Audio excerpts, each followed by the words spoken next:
ලෝකයේ ඉන්න බොහෝ දෙනාගේ කෑම මේසේ තියෙන ප්‍රධාන අංගයක් තමයි චිකන් සොසේජස් කියන්නේ. අද අපි මේ වීඩියෝ එකෙන් පෙන්නනවා විශාල සමාගම්වල සොසේජස් හදන්නේ කොහොමද කියලා මුලින් ඉඳන්ම. ඒ කියන්නේ බිත්තරයකින් කුකුල් පැටිය එළියට එන තැන ඉඳලා අවසානයේ සොසේජස් කරලක් නිර්මාණය වෙලා එළියට එන තැන වෙනකම්ම. සංවේදී අය මේ වීඩියෝ එක බලන්න එපා කියන ඉල්ලීමත් එක්කම අපි යනවා වීඩියෝ එකට. ඉතින් මේ ක්‍රියාවලියේ පළමු පියවර පටන් ගන්න පුංචි බිත්තරයකින්. බිත්තරේ ලබා ගැනීම සඳහාම වෙන් කෙරුණ විශේෂ ගොවි පෙළකින් එකතු කරගත්ත බිත්තර පැටවුන් බිහි කිරීමේ මධ්‍යස්ථානයකට ගෙනියනවා.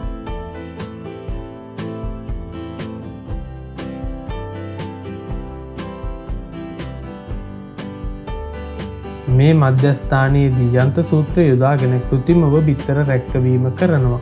ඒ කියන්නේ ස්වාභාවිකව මවක් රැක බලාගන්නා විදිහටම උණුසුම ලබා දෙන්න විශේෂ යන්ත්‍රවල බිත්තර තැන්පත් කරලා දින 19ක් වගේ කාලයක් තියෙනවා.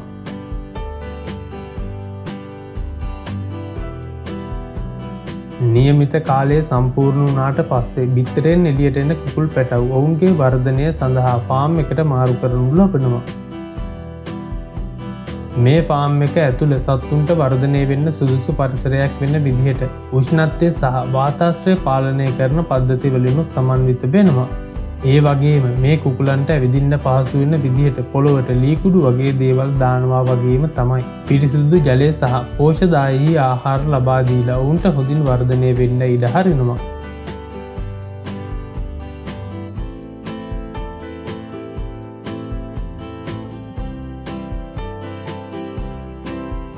හරි ඊළඟ පියවර විදිහට කරන්නේ නියමිත වයසට වගේම නියමිත බරතාව කුකුලන්ව ඊළඟ අදියරට තෝරගන්න එක. මෙතනදී වයස, බර, සෞඛ්‍ය වගේ දේවල් විශේෂයෙන්ම සලකලා බලනවා. මේ විදිහට සුදුසුකම් සපුරන කුකුලන්ව මස් සැකසුම් මධ්‍යස්ථාන වෙත ප්‍රවාහනය කරන එක තමයි ඊළඟට කරන්නේ.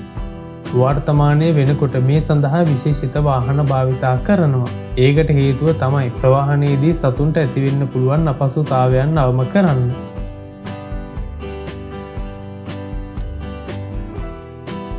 මස් සැකසුම් මධ්‍යස්ථානයට ගෙනාවට පස්සේ කෙලින් මේ කුකුලන්ව යවන්නේ මස් නිර්මාණය කරන්න.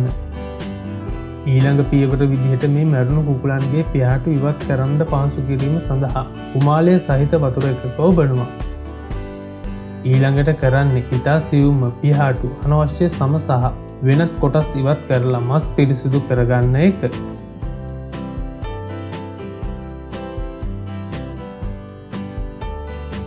මේ පිරිසිදු කිරීම මස්වල ගුණාත්මක භාවය රැකෙන විදිහට නවීන තාක්ෂණය යොදාගෙන තමයි කරන්නේ.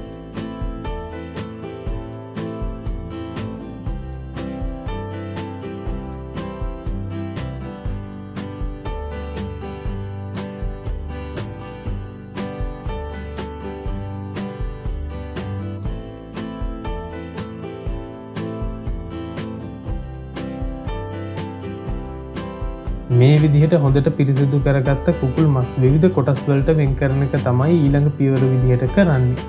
මෙතනදී පාද, පියාපත්, කලව, පපුව වගේ විවිධ කොටස් ස්වයංක්‍රීය යන්ත්‍ර භාවිතා කරලා වෙන් කර ගන්නවා. ඒ වගේම පළපුරුදු සේවකයින් යොදාගෙන අනවශ්‍ය කොටස් ඉවත් කර ගැනීමත් මෙතනදී කරනවා.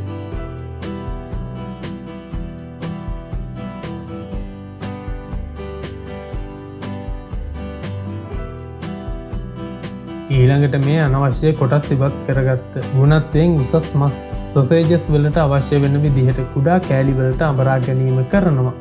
මේ විදිහට අඹරගත්ත කුකුල් මස් වලට විවිධ සුවඳවත් කුළුබඩු වර්ග මිශ්‍ර කරන එක තමයි මෙතනදී කරන්නේ.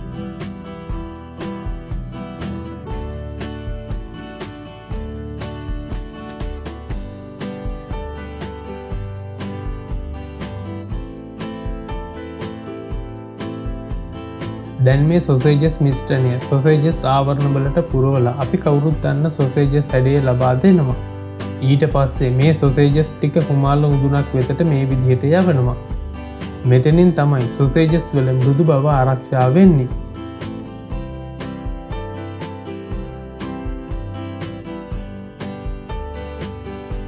හරි දැන් සොසේජස් කරලා නිර්මාණය කරලා ඉවරයි. ඊළඟට කරන්නේ ඇසුරුම් කරන එක.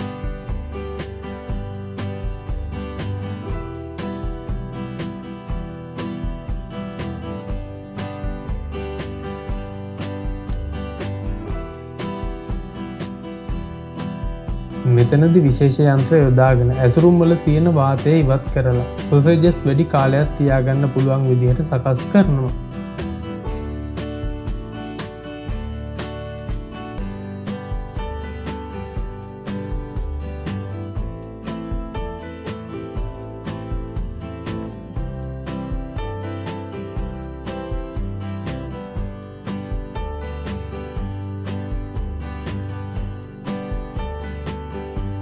එහෙම කරපු මේ සොසේජස් අධිශීතකරණයේ තියනු ලබනවා.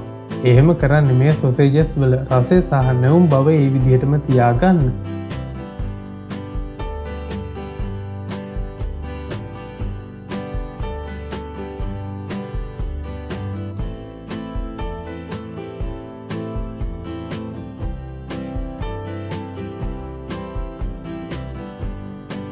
දැන් මේ ශීත කරපු සොසේජස් වල කල්ලිකුත් වීමේ දින සහ බර වගේ දේවල් සඳහන් කරලා වෙළඳ සැල් වෙත බෙදා හරිනු ලබනවා.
හරි මේ වීඩියෝ එක හොඳයි කියලා හිතෙනවා නම් මේ වීඩියෝ එකට ලයික් එකක් දාලා ඔයාගේ යාළුවන්ට බලන්න ෂෙයා කරන්නත් අමතක කරන්න එපා.